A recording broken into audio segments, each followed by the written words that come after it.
जय हिंद दोस्तों, बहुत बहुत स्वागत है आपका अपने इस यूट्यूब चैनल अंकित जी एस पर। और हमेशा की भांति मैं आपके लिए कुछ इंफॉर्मेटिव सेशन लेके आया हूँ ये, जिससे कि आपकी तैयारी को कुछ मदद मिल सके। और जो हमारे साथी जो नए नए इस तैयारी में उतरे हैं, उनकी कई समस्याओं का शंकाओं का निराकरण हो सके।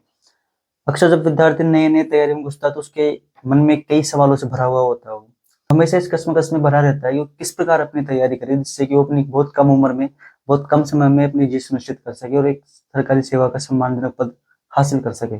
कई सवाल उसके मन में रहते हैं कि लाइब्रेरी से तैयारी करे या घर से तैयारी करे, नोट्स पढ़े या बुक्स पढ़े, कोचिंग करे या फिर सेल्फ स्टडी करें, घर से पढ़े या रूम लेके पढ़े, या गांव से पढ़े या शहर में जाके पढ़े, कोचिंग जाए, ऑफलाइन जाए या ऑनलाइन जाए। कई तरह के तमाम सवालों के जवाब लेकर आज आपके बीच में आया हूं मैं। और ये जो सेशन रहेगा दोस्तों, ये मेरी जर्नी से ऊपर, तो जिस तरह से मैंने अपनी तैयारी की, जो मैंने स्टडी मटेरियल यूज किया, मेरा टाइम टेबल जो मैंने फॉलो किया, उसके ऊपर एक वीडियो लेके आया हूँ मैं। शायद आपके लिए कुछ कारगर सिद्ध हो सके। आप इसमें से कुछ जो अपने लिए फायदे की चीज हो, वो अपने लिए पुटअप कर सकते हैं। और आज मैं बात करूंगा कि मैंने किस तरह अपने आप टाइम मैनेजमेंट, जो अपने दिन का टाइम मैनेजमेंट था पूरा, वो किस तरह मैनेज किया, जिससे कि सभी सब्जेक्ट को टाइम भी मिल सके और एक अच्छा स्कोर भी कर सके। क्योंकि टाइम हमारे पास ठीक है, लेकिन उस टाइम को बिना टाइम मैनेजमेंट किए हम उसे यूटिलाइज नहीं कर सकते। क्योंकि दिन में पूरे 24 घंटे होते हैं, सबके पास वही 24 घंटे होते हैं, लेकिन कोई उसको किस तरह से यूटिलाइज कर रहा है, कोई उसे किस तरह से यूटिलाइज कर रहा है। कोई उस 24 घंटे में से 10 घंटे भी नहीं निकाल पा रहा, कोई उस 24 घंटे में से 15-15 घंटे भी निकाल रहा है। आपके जैसे और हमारे जैसे ही लोग हैं वो भी, जो दिन के 24 घंटे में से 15 घंटे भी निकाल रहे हैं, और कोई उस 24 घंटे में से 6 घंटे भी नहीं निकाल पा रहा, वो भी आपके और हमारे जैसे ही लोग हैं। तो हमें आज इसी मुद्दे पे बात करेंगे, हम किस तरह अपने दिन के पूरे समय को यूटिलाइज करें, हम किस तरह मैंने यूटिलाइज किया, वो आपके साथ साझा करना चाहता हूँ। दोस्तों, हर किसी के पढ़ने का तरीका अलग होता है। कोई रात में पढ़ना पसंद करता है, कोई दिन में पढ़ना पसंद करता है। हर किसी के तौर तरीके समान नहीं होते। किसी को रात में पढ़ना ठीक लगता है, किसी का दिमाग दिन में सही चलता है, रात में नहीं पढ़ पाते हो। तो उन सभी विद्यार्थियों में से मैं भी एक विद्यार्थी हूँ जो दिन में ज्यादा पढ़ना पसंद करता है। मेरे से रात में ज्यादा पढ़ाई नहीं होती, तो मैं दिन में पढ़ना पसंद करता हूँ। और हो सके तो आप दिन में आपकी पढ़ाई अगर घर पे नहीं हो रही तो आप लाइब्रेरी ज्वाइन कर सकते हैं। अगर आपकी दिन में पढ़ाई हो रही है घर पे तो आप आराम से पढ़ें। रात में तो आपको शायद, जहाँ तक सभी घर पे पढ़ते होंगे, बल्कि रात को लाइब्रेरी जाना बहुत असुविधाजनक होता है। मैं अपनी बात करूँ दोस्तों, तो मैं अपने दिन का सबसे ज्यादा समय, एक बड़ा समय जो देता था, वो राजस्थान जीके को देता था। क्योंकि राजस्थान जीके का बहुत बड़ा वेटेज रखता है तृतीय श्रेणी शिक्षक भर्ती परीक्षा के अंतर्गत। जिस सब्जेक्ट का जितना वेटेज है उतना उसको वक्त देना भी पड़ता है हमें। तो मेरा जो दिन का सुबह का जो टाइमिंग था, मॉर्निंग का टाइम, क्योंकि मैंने इस थर्ड ग्रेड परीक्षा से पहले कभी राजस्थान जीके नहीं पढ़ा था, इससे मेरा वास्ता कभी पढ़ा नहीं था, तो मेरे लिए चीज बहुत नई थी। और तो इसको मुझे बहुत अच्छे से तैयार करना भी था। तो राजस्थान जीके के अलावा जो और सब्जेक्ट्स थी, वो मैंने 2021 जो रीट आई थी उस टाइम थोड़ा थोड़ा पढ़ लिया था, तो तैयार था मामला। लेकिन जो राजस्थान जीके थी, ये हमारे लिए एक बहुत नया चुनौती के रूप में थी। इसको तैयार करना हमारे लिए सबसे बड़ी जिम्मेदारी बन गई थी। मेरी पढ़ाई के दिन की शुरुआत हमेशा सुबह से रही है। और मैं आमतौर पर लाइब्रेरी से पढ़ाई की, मैंने घर पे मैंने पढ़ाई नहीं की, क्योंकि वो माहौल नहीं मिल पाता कई बार घर पे। तो लाइब्रेरी ज्वाइन कर रखी थी मैंने। हमेशा 7 बजे लाइब्रेरी पहुंचना होता था। तो सुबह का टाइम पीरियड था 7, 8, 9 और 10 बजे। ये 3 घंटों का जो टाइम पीरियड था दोस्तों, ये मैंने राजस्थान जीके के लिए तैयार करके रखा था। क्योंकि राजस्थान जीके सुबह सुबह का टाइम अच्छा टाइम होता है, और पढ़ने की एनर्जी भी होती है हमारे अंदर, और मोटिवेट भी रहते हैं हम काफी हद तक। तो मैंने सुबह का जो टाइम था वो राजस्थान जीके के लिए तैयार करके रखा था। तो सुबह का टाइम जो 3 घंटे होता था, वो राजस्थान जीके पढ़ता था मैं। कोई भी सब्जेक्ट खा ली, या राजस्थान स्टार्टिंग भूगोल कर ली या फिर हिस्ट्री पढ़ ली, बारी बारी से हर सब्जेक्ट नंबर आता जाता है। और मेरे पढ़ने का तरीका दोस्तों ये रहता था कि जैसे ही कोई टॉपिक कंप्लीट हुआ, साथ के साथ दिशा में से जो उसके ओल्ड पीवाई क्यूज थे वो निकाल लिया करते थे, जिससे कि वो टॉपिक थोड़ा दिमाग में सहज में आसानी रहती थी हमें। और ये पैटर्न पता लगता था कि इस टॉपिक में किस तरह से सवाल उठ सकते हैं हमारे एग्जाम्स के अंतर्गत। तो ये बड़ा अच्छा रहता था मेरे लिए। तो मैं सुबह का टाइम, जो सुबह 7 से 10 का टाइम था, वो लाइब्रेरी के अंदर वो मैं राजस्थान जीके के लिए रखता था। 10 बजे के बाद थोड़ा हल्का फुल्का आराम करके, थोड़ा पानी वगैरह पी करके, जो 10:30 से 12:30 का जो टाइम पीरियड था, ये 2 घंटे का, ये मैंने रखा था शैक्षिक परिदृश्य और मनोविज्ञान के लिए। क्योंकि मनोविज्ञान मैंने 2021 के टाइम पे थोड़ी पढ़ ली थी, तो वो तैयार थी मेरे। क्योंकि मेरे लिए नई चीजें थी शैक्षिक परिदृश्य, तो मेरी जिम्मेदारी बनती है कि सबसे पहले उन चीजों को, उन टॉपिक्स को कवर करें जो हमारे लिए नई है, जो हमारे लिए नई चुनौती है। तो मैंने जो स्टार्टिंग का टाइम था वो शैक्षिक परिदृश्य को दिया, 2-3 बार उसका रिवीजन किया। उसके बाद मैंने जो टाइम बचा था वो मैंने दिया मनोविज्ञान, क्योंकि मनोविज्ञान ऑलरेडी तैयार थी हमारी, उसको केवल रिवीजन करना था बार बार। तो पहला टाइम 2 घंटे शुरुआती दौर में शैक्षिक परिदृश्य को दिया, उसके बाद मनोविज्ञान को। 12:30 के बाद दोस्तों थोड़ा बहुत खाना वगैरह खा के, जो टिफिन लेके जाते हैं लाइब्रेरी में, सुबह जल्दी निकलते हैं तो फिर टिफिन लेके जाते हैं वहाँ पर। तो 12:30 बजे के बाद थोड़ा खाना खाया, और 15-20 मिनट के आधे घंटे थोड़ी पावर लैप लेके वही टेबल के ऊपर, डेस्क के ऊपर घर पे रहकर हम फिर सोने की कोशिश करते हैं तो हमारे 2-3 घंटे आराम से निकल जाते हैं, तो टाइम बहुत वेस्ट होता है। इसलिए लाइब्रेरी के अंदर भी मैं जो डेस्क होती है उसके ऊपर थोड़ा हल्का सा पाउडर लेप लिया और अपन वापस थोड़ा फ्रेश हो जाते हैं अपने आप में, और मुंह वगैरह धो करके 1:30 बजे वापस पढ़ने बैठ जाते थे। 1:30 से 2:30 बजे तक हम पढ़ते थे योजनाएं, जो फ्लैगशिप योजनाएं हैं और जो करंट से रिलेटेड जो कुछ टॉपिक्स है योजना वगैरह के, क्योंकि ये नई चीज थी हमारे लिए, तो इनको पढ़ा करते थे हम 1 घंटे के लिए। 2:30 बजे तक हम योजनाएं कर लेते कवर। उसके बाद 2:30 के बाद थोड़ा हल्का फुल्का रेस्ट किया, उसके बाद 5-7-10 मिनट का पानी वगैरह पी करके 3 बजे के समथिंग पढ़ने वापस बैठ जाते थे। 3 बजे से 4, 4 से 5 बजे तक ये 2 घंटे हम देते थे सब्जेक्ट्स को। सब्जेक्ट्स में जैसे हिंदी हो गई, इंग्लिश हो गई, साइंस हो गई, आईसीटी हो गई वगैरह, जो सब्जेक्ट्स उनको दिया करते थे बारी बारी से। क्योंकि ये सब्जेक्ट्स फायदा ये था दोस्तों कि ये सब्जेक्ट हमने रीट के दौरान 2021 में पढ़ रखी थी, तो इतना एफर्ट देने की जरूरत नहीं पड़ती थी उसमें, हमें केवल उसका रिवीजन करना था और दिशा से जो पीवाईक्यूज होते थे वो हम निकाला करते थे, और या फिर हम उसके जो उदाहरण देख लेते थे। क्योंकि जो कि जैसे कि हिंदी थी हमारे पास, हिंदी के लिए हमने राघव प्रकाश को पढ़ा, मेरे पास पढ़ी हुई है, मैं इसको हमेशा अपने पास रखता हूँ, क्योंकि इससे अच्छी बुक मुझे हिंदी के लिए कोई मिलती नहीं है। या फिर ये अगर आप ना पढ़ते थे, या फिर इसकी समझ बनाने के लिए अगर आप पढ़ाई की शुरुआत कर रहे हैं, तो आप 9 से 12 की नवीन हिंदी व्याकरण भी पढ़ सकते हैं। लेकिन ये कैसी किताब है जो ग्रंथ है एक तरह अपने आप में, इससे बाहर आपको कुछ नहीं मिलता हिंदी के अंदर, जहां तक मुझे लगता है, जहां तक मैंने नोटिस किया इन चीजों को। 98% गारंटी है कि इसमें से आपको मिल जाता है आराम से। हालांकि बहुत बड़ा ग्रंथ है, रीड के लिए इसको पढ़ने की आपको आवश्यकता नहीं है। आप अगर नवीन हिंदी व्याकरण जो होती है 9 से 12 की वो पढ़ लेते हैं, वो पर्याप्त होती है। ये हमने फील किया पढ़ने के बाद, जब एग्जाम देके आए थे तो हमने ये चीज फील की, क्योंकि जो स्तर होता है वो बहुत हाई स्तर होता नहीं है। हमें लगता है कि पता नहीं कहाँ से पूछ ले, कहाँ डीपली पूछ लेगा कि लेकिन जो प्रश्न आते हैं आमतौर पर सतह से आते हैं, लेकिन हम सतह की चीज को छोड़ के ज्यादा डीपली घुस जाते हैं अंदर। तो सतह की चीज हम छोड़ देते हैं और डीपली घुस जाते हैं, प्रश्न बन जाते हैं सतह से। इसलिए मैं आपको बोलता हूँ बहुत ज्यादा कंटेंट आपको नहीं पढ़ना है, बहुत सिलेक्टेड कंटेंट पढ़ना है, बहुत ज्यादा डीपली घुसना भी नहीं है।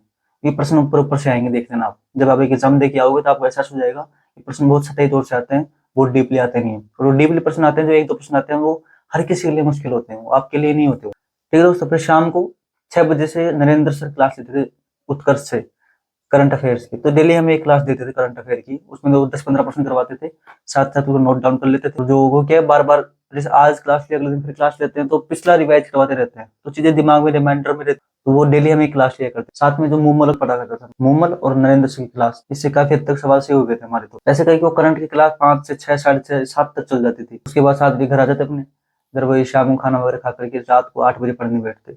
8 से 10 तक 2 घंटे पूरे दिन भर के हमने निकाल रखे थे शाम को रात को, जिससे कि हम पूरे दिन भर में जो हमने पढ़ा था उसको रिवाइज करना होता था। क्योंकि कई बार क्या होता है, हम चीजों को पढ़ते रहते हैं, पढ़ते रहते हैं, पढ़ते रहते हैं, लेकिन उसको रिवाइज नहीं करते, उसको गुणते नहीं है, तो चीजें हमारे दिमाग में लंबे समय तक याद नहीं रह पाती है। तो जो शाम का टाइम था 2 घंटे का, वो मैंने निकाल के रखा था, जो पूरे दिन भर में हमने जो पढ़ा है उसको हम रात को रिवाइज करके सोना है, रात को दिमाग में छाप करके सोना है कि आपने दिन में सुबह से लेकर के शाम तक हमने क्या पढ़ा। ऐसे करके आराम से 8 से 10 घंटे, 10-12 घंटे आराम से निकल जाते थे हमारे। और मैं मानता हूँ कि 8 से 10 घंटे की तैयारी मिनिमम आपको चाहिए सिलेक्शन लेने के लिए, क्योंकि लोग इतनी शिद्दत से तैयारी कर रहे हैं, लाइब्रेरी में भरे पड़े हैं। तो अगर आपको ये लगता है कि 5-6 घंटे पढ़ करके सिलेक्शन मिल जाता है, तो ये मुझे लगता नहीं है, आम बात है, ऐसा अक्सर होता नहीं है। ये सिर्फ कहने के लिए ठीक लगती है बात है कि 5-6 घंटे पढ़ो सिलेक्शन ले लो आप, ऐसा नहीं होता। वास्तविकता में ये रिलेटेबल नहीं है। आपको 10-12 घंटे बहुत शिद्दत से, बहुत जी जान के साथ आपको देने पड़ते हैं, उसके बाद आप सिलेक्शन लेने के हालत में आ पाते हो। तो दोस्तों ये तो मेरा रहा टाइम टेबल की, जो मैंने टाइम टेबल मैंने फॉलो किया था। आगे बात करें दोस्तों कंटेंट के बारे में, स्टडी मटेरियल के बारे में, क्या हमने पढ़ा, क्या इस तरह से हमने पढ़ाई की थी, हमने हमारे दोस्तों जो ग्रुप से तैयारी की थी, हमने क्या हमने कंटेंट फॉलो किया था। तो दोस्तों हमारे लिए वो चीज़ बहुत नई नहीं थी राजस्थान जी के उस टाइम पे, तो मेरे लिए जरूरी था कि मैं किताब से नहीं पढ़ सकता था, क्योंकि रटना मुझे आता नहीं है, मैं रट नहीं पाता बिना समझी चीज़ों को। तो मैंने स्प्रिंग बोर्ड से नोट्स थे वो मैंने फॉलो किए थे। और जो टेलीग्राम्स होते हैं, ऐसा बोलना नहीं चाहिए कि ये अनैतिक चीज़ है बहुत, टेलीग्राम से जो स्प्रिंग बोर्ड की जो क्लासेज होती है फर्जी, वो कोई हैक करके डाल देते हैं ऐसे। तो वो मेरे पास कहीं से मिल गई थी, मुझे किसी दोस्त ने प्रोवाइड करवा दी थी मुझे। तो राजवीर सर की हुई या नरेंद्र सर की हुई, जो ज्योग्राफी हुई, हिस्ट्री, कल्चर हुई, सभी क्लासेस मुझे मिल गई थी फ्री में। तो मैंने उन क्लासों को पढ़ा था, और साथ में स्प्रिंग बोर्ड के नोट्स थे, मैंने वो फॉलो किए थे मैंने स्प्रिंग बोर्ड के नोट्स। और रेफरेंस के तौर पे दीनदयाल पब्लिकेशन, तो दीनदयाल मैंने पूरी नहीं पढ़ी, सरसरी तौर से पढ़ी थी, बाकी रेफरेंस के लिए मैंने पढ़ा था उसको, कोई चीज़ अगर कुछ गलत होती है तो कुछ वो क्रॉस चेक कर सकूँ मैं। और मैंने ज़्यादा फोकस मैंने स्प्रिंग बोर्ड पे ही किया था केवल, क्योंकि मुझे इतना पता था कि मैं बहुत ज़्यादा किताबें पढ़ के सिलेक्शन नहीं ले सकता, इतना मुझे कन्फर्म था। क्योंकि मुझे बहुत कम कंटेंट पढ़ना था, उसे बहुत ज़्यादा बार पढ़ना था। तो मैंने स्प्रिंग बोर्ड के नोट फॉलो किए। रेफरेंस के तौर पे मैंने दीनदयाल पब्लिकेशन देखी ऊपरी तौर से, जिससे कि मुझे ये पता लग सके कि क्रॉस चेक करके कुछ चीज गलत तो नहीं है, उसे नोट डाउन करने के लिए। साथ में मैंने पढ़ी दिशा पब्लिकेशन, तो जो PYQs होते हैं राजस्थान जीके के, जो टॉपिक पढ़ा उसके साथ साथ PYQ निकाले। उसके बाद बात है दोस्तों शैक्षिक परिदृश्य की। तो शैक्षिक परिदृश्य की मैंने एक दीनदयाल की रेफरेंस के तौर पर, साथ में जो गणपत जी सर थे, गणपत सिंह राजपुरोहित जी, इन्होंने भी उस टाइम पे क्लास लिए थे ये शैक्षिक परिदृश्य की। तो ये चीज हमारे लिए बहुत नई थी, तो मैंने इनकी क्लास ले ली थी ऑनलाइन। लेकिन जो NEP वगैरह, RTE वगैरह थी, ये तो हमने जो ऑफिशियल वेबसाइट है वहां से उसकी PDF निकाली थी और उसमें से पढ़ा था और उसको। तो ये जो RTE वगैरह के जो टॉपिक थे, इंपॉर्टेंट वगैरह टॉपिक थे, इनको तो मैंने ऑफिशियल जो वेबसाइट है दोस्तों उससे डाउनलोड किए थे, उससे पढ़े थे उन चीजों को, क्योंकि वो ऑथेंटिक चीज थी। उसमें से सवाल आने की पूरी पूरी संभावना होती है। 100% सवाल वहीं से बनते हैं, क्योंकि जो पेपर सेटर होता है, पेपर बनाता है, वो हमेशा ऑथेंटिक सोर्स फॉलो करता है। और RTE वगैरह में से कोई सवाल बनाएगा ना दोस्तों, तो वो उसकी गाइडलाइन पढ़ेगा, वो किसी किताब को नहीं पढ़ेगा। इतना मैं श्योर था। उसके डाउनलोड की PDF गाइडलाइन डाउनलोड की, क्या क्या है उसके अंदर, उसको सरसरी तौर से देखा। और वो क्योंकि कुछ ही पॉइंट होते हैं जो किताब में उनमें से नहीं होते, क्योंकि जो किताब छापने वाला होता है वो भी उस गाइडलाइन को फॉलो करता है, उसमें से ही चीजें नोट डाउन करवाता हूँ। तो कुछ अलग चीज थी वो नोट डाउन कर ली। और बाकी जो नाथ पब्लिकेशन किताब थी, सरनाथ क्या दीनदयाल की, दीनदयाल कहती है शैक्षिक परिदृश्य की, उसको पढ़ लिया। और साथ में गणपत सिंह जी के कुछ नोट्स थे वो मैंने निकाल लिए थे शैक्षिक परिदृश्य के लिए। योजनाओं के लिए दोस्तों दीनदयाल पब्लिकेशन की बुक पढ़ी थी, तो ये शैक्षिक परिदृश्य योजनाएं इन सब एक साथ समाई थी वो। और जो यूट्यूब पे कपिल चौधरी सर थे, उन्होंने फ्लैगशिप योजनाएं करवाई थी काफी, तो वो भी मैंने पढ़ लिया था। क्योंकि मुझे नई चीजें थी तो पता नहीं होता कि कहाँ से कितना पर्याप्त है, क्योंकि नए नए विद्यार्थी होते हैं थोड़ा भ्रमित सा रहता है वो। तो कपिल चौधरी सर से फ्लैक्सी योजनाएं और जो यूट्यूब पे करवाते हैं वो। और साथ में जो दीनदयाल पब्लिकेशन की बुक थी कपिल चौधरी सर से, और साथ में दीनदयाल पब्लिकेशन की जो बुक थी जिसमें शैक्षिक परिदृश्य भी था और साथ में जो क्या नाम योजनाएं भी थी, वो मैंने उसमें से पढ़ लिया था। उसके बाद तो करंट जीके मैंने आपको बता ही दिया। वो तो करंट जीके के लिए नरेंद्र सर थे ऑनलाइन क्लास के लिए। और ऑफलाइन के लिए मैंने जो मोमल एप्लीकेशन थी, मोमल की जो बुक आती है, वो मंथली मंथली पढ़ते थे वो, हर मंथ की। लास्ट में जो एक साथ जो वार्षिक अंक आता है वो ले आए थे। फिर दोस्तों उसके बाद सब्जेक्ट्स होती है, सब्जेक्ट हमने जो रीड के टाइम पढ़ा था उसको हमने जारी रखा। हिंदी के लिए थी राघव प्रकाश और 9वीं से 12वीं तक की जो नवीन हिंदी व्याकरण थी वो थी। साथ में जो इंग्लिश थी वो ऑनलाइन यूट्यूब पे देखा था मैंने, जो थोड़ा बहुत कुछ ही टॉपिक देखे थे, सारे नहीं देखे थे। ICT मैंने छोड़ दिया था, स्किप कर दिया था। और SS था, SST थी, वो मैंने स्किप कर दिया था। उसमें से जो कुछ टॉपिक थे जो राजस्थान जीके से सिमिलर थे, राजस्थान का परिचय हो गया, या फिर जो कुछ पॉलिटिकल कुछ एक दो टॉपिक थे जो मिलते थे ऑलरेडी तैयारी से, तो वो पढ़े बस। जो बड़े टॉपिक थे जैसे कि मुगल वगैरह हो गए, इनको मैंने स्किप कर दिया था, मैंने नहीं पढ़ा, क्योंकि मुझे पता था कि मैं 100% मैटर कभी तैयार नहीं कर सकता। और 100% चक्कर में मैं हो सकता हूँ कि जो अच्छा मैटर कंटेंट था जिससे स्कोरिंग था वो भी छोड़ दूंगा मैं। तो मैंने ICT स्किप कर दी थी, SST भी स्किप कर दी थी, मैंने नहीं पढ़ी बिल्कुल भी वो। उसके बदले मैंने और टॉपिक्स पढ़ लिए। तो दोस्तों उसके बाद मैथ डेली प्रैक्टिस किया करते थे हम। जैसा कि जो प्रैक्टिस सेट आते हैं वो निकाल लेते थे। और यूट्यूब पे कुछ टॉपिक अगर फंसते थे तो वो निकाल लेते थे। बाकी जो किताब है जैसे आपकी 9 से 12 की, उसमें आपको ऑलमोस्ट टॉपिक मिल जाते हैं। वो 8 विदेशी के अंदर वो टॉपिक सारे मिल जाते हैं। और सवाल भी उसमें से ही आए थे, ये मैंने नोटिस किया था। सवाल उसमें से मिल गए थे ऐसे के छूट के। 9वीं की किताब में से कई सवाल मिल गए थे, 2 सवाल मिल गए थे ऐसे कैसे। तो टॉपिक टिक किया, NCERT की जो अपने RBC में बुक चलती है स्कूलों में, उसमें से निकाल ली प्रैक्टिस सेट। और बाकी जो यूट्यूब पे प्रैक्टिस करवाते रहते हैं वो कर ली थी बस। इसके लिए कोई विशेष किताब नहीं ली हमने। तो दोस्तों तो ये मोटे मोटे हमारी स्टडी थी, स्टडी प्लान था। ये हमने इस मटेरियल से जो फॉलो किया। और मैं आपसे ये कहूंगा कि चीजों को बार बार पढ़ें। बहुत ज्यादा कंटेंट आपको नहीं पढ़ना, बहुत ज्यादा कंटेंट आपको विद्वान बनने के लिए बाद में पढ़ते रहना। थर्ड ग्रेड के लिए कम से कम आपको इतना पढ़ने की एफर्ट करने की जरूरत है नहीं। आप कम कंटेंट से बहुत अच्छा स्कोर कर सकते हैं। जैसा कि मैं अक्सर कहता हूँ, आपसे ये कहूंगा कि जितना हो सके आप सोशल मीडिया से थोड़ा दूर रहें। जैसे इंस्टाग्राम हो गया, स्नैपचैट वगैरह हो गई, फेसबुक हो गए, कई ऐसी चीजें जो आपको डाइवर्ट करती है, आपको डिस्टर्ब करती है, आप उससे तुरंत प्रभाव से दूर हो जाए। क्योंकि आने वाले कुछ एक महीने आपके पास है, इतनी महीनों से आपने सोशल मीडिया से दूर हो लेता, आप यकीन मानिए आप सोशल मीडिया पे छाई रहेंगे। और अगर आपने 5-6 महीनों में सिर्फ सोशल मीडिया पे ध्यान दिया तो आप यकीन मानिए कि आपके ना तो सफलता हाथ लगेगी ना सोशल मीडिया हाथ रहेगा। यहाँ से ये बोलूंगा कि अपना टाइम जाया ना करें, क्योंकि जब आप अपना वक्त जाया कर रहे होते हैं तो जरूरी नहीं हर कोई अपना वक्त जाया कर रहा है। आप अगर अपने 2 दिन भी खराब करते हैं ना, तो उन 2 दिनों में जरूरी नहीं सारी दुनिया 2 दिन खराब कर रही है। और लाखों ऐसे विद्यार्थी हैं, हजारों ऐसे विद्यार्थी हैं जो दिन भर सारे दिन भर लाइब्रेरी से उठते नहीं अपनी सीटों से, ये भी मैंने देखा है। तो आप अपना वक्त जाया करें, इसका मतलब ये नहीं सब वक्त जाया कर रहे हैं। इसलिए अपने वक्त का सदुपयोग करें। आने वाले 4-5-6 महीने आपके पास हैं, उसमें अगर आपने अपना वक्त का सदुपयोग कर लिया तो यकीन मानिए आप इस भीड़ भरे समय पर अपने लिए एक स्थान बना पाएंगे, वरना आप भटकते रह जाएंगे। और जो नए साथी आ रहे हैं अभी, जिन्होंने अभी ताजा BSTC की है, उनकी ज्यादा उम्र हुई नहीं, उनसे तो मैं यही कहूंगा कि आप अपना पूरा फोकस तैयारी पर दे दें। क्योंकि मुझे पता है जो मुझसे जो बड़ी उम्र के लोग हैं, जो मेरे भाई हैं मुझसे बड़ी उम्र के, वो मेरी बातों को सीरियस लेगी नहीं। उनको जो मैं बोल रहा हूँ सब फिजूल लगेगा, क्योंकि बहुत अपने आप में बहुत ज्ञानी है, तो उनको कहना तो व्यर्थ है। लेकिन जो नए विद्यार्थी आ रहे हैं, नए छात्र आ रहे हैं, हमारे जैसी उम्र के या फिर हमसे कम उम्र के, अगर वो मेरी बात थोड़ी माने तो मैं आपसे ये कहूंगा कि बहुत कम उम्र में जॉब लग जाएगी, लेकिन माने आपकी जिंदगी बहुत बदल जाएगी अगर जॉब ले ली तो कम उम्र में। वरना जो आपके बड़े आप देख रहे होंगे कोई भटक रहे हैं ऐसे, भटकती आत्मा, कभी इस लाइब्रेरी में, कभी उस लाइब्रेरी में, कभी ये किताब पढ़ ली, कभी वो किताब पढ़ ली, उनका सिलेक्शन ही नहीं हो पा रहा। तो आपको तय करना है कि आपको किसकी बात माननी है। बाकी मानना ना मानना आपकी बात है, वो आपके हिस्से की बात है। मैं ये कहूंगा कि बहुत ज्यादा दोस्त ना बनाए, अभी कुछ एक दोस्त बनाए जो आपको मोटिवेट करते हैं, उनसे आप बात करें डेली, अपने डिस्कशन करें। बहुत ज्यादा दोस्त बनाने की जरूरत नहीं है, क्योंकि दोस्त बनाते तो हमें पता है हम इधर उधर घूमते हैं, बस कुछ नहीं करते हो लाइब्रेरी में। किसी दोस्त का फोन आ गया हम उसके साथ निकल लिए, किसी दोस्त का फोन आया फिर उसके साथ निकल लिए। आपके पास ये 5-6 महीने हैं अपनी जिंदगी बनाने और बिगाड़ने के लिए। और जो नए साथी उनसे तो बोलना चाहता हूँ कि यार तुरंत जॉब लग जाओगे, ध्यान रखना। अभी बीएसटी किया आपने कि सेकंड ईयर चल रही होगी, बड़ी शिद्दत से मेरी बात मान ली, तुरंत जॉब लग जाओगे, बहुत कम उम्र में जॉब लग जाओगे। जो आपके साथी घूमते हैं ना बड़े बड़े, ज्ञान देते हैं आपको, इसकी बात मत मानो, वो धैर्य रह जाएंगे और आप जॉब लेके निकल जाओगे अपनी। क्योंकि हमें पता है ना, हमारे साथ के फिर बड़े बड़ी उम्र के लोग हैं जो बताते हैं कि किताब पढ़ ले, वो पढ़ ले, वो पढ़ ले, फिजूल चीजें बताते हैं। वो आज अपने बेरोजगारी से लड़ ही रहे हैं और हमने अपनी जॉब सुनिश्चित कर ली। और जब तक वो जॉब लगेंगे तब तक हम बहुत आगे निकल चुके होंगे। दूसरी बात, अनावश्यक बहस में मत पड़ो। कोई बोलता है कि वो किताब सही है, कोई बोलता है कि वो सही है, कोई बोलता है कि वो सही है, कोई बोलता है वो कोचिंग सही है, कोई बोलता है वो लाइब्रेरी सही है। तो अनावश्यक किसी बहस में ना पड़े। जो बोलता है हाथ जोड़ के स्वीकार कर लो, ठीक है भाई साहब, जो आप बोल रहे हो सही है। आपको अपने मन की करनी है, आपने जो किताब सुनिश्चित कर ली उसको ही पढ़ना है केवल।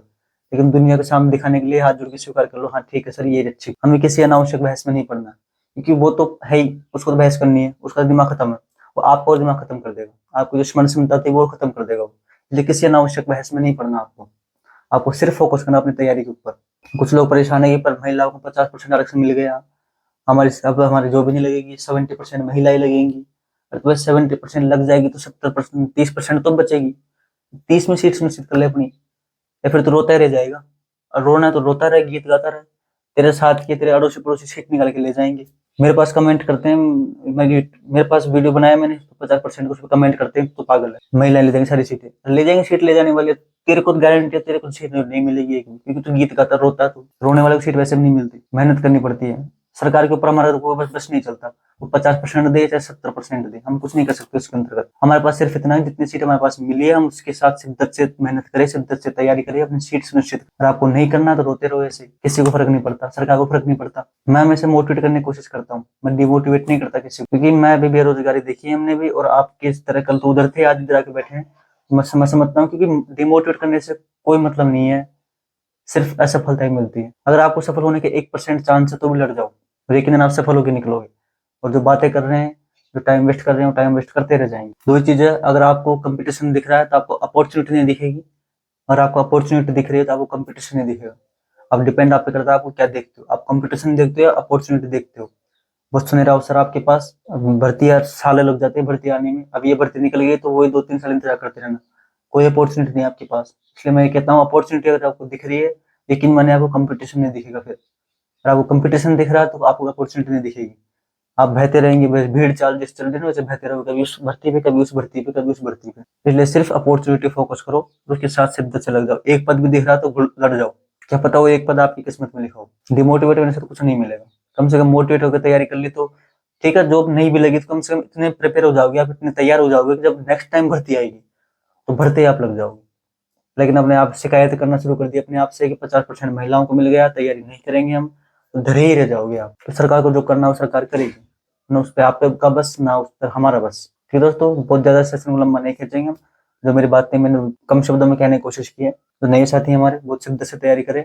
लेकिन मानिए ये सीट आप निकाल के लेके जाएंगे। और जो आपसे बड़ी उम्र के लोग हैं, वो कई जो फालतू बातें करते रहते हैं सारे दिन भर की 50% आरक्षण मिल गया, महिलाएं जॉब लगेंगी, ऐसा होगा वैसा होगा, वो करते ही रह जाएंगे। और आप देख रहे हो कि आंखों के सामने जॉब निकाल के ले जाओगे, ऐसा बहुत होता है। इसलिए बड़ी शिद्दत से आप तैयारी करें। जो हमसे मार्गदर्शन आपको मिल सकता है, हम आपके लिए एनी टाइम हाजिर हैं, कभी आप कमेंट मैसेज कर सकते हैं। मैं कोशिश करता हूँ जब भी फ्री होता हूँ उसका जवाब देने के लिए। ठीक है दोस्तों, जय हिंद दोस्तों, जय भारत दोस्तों।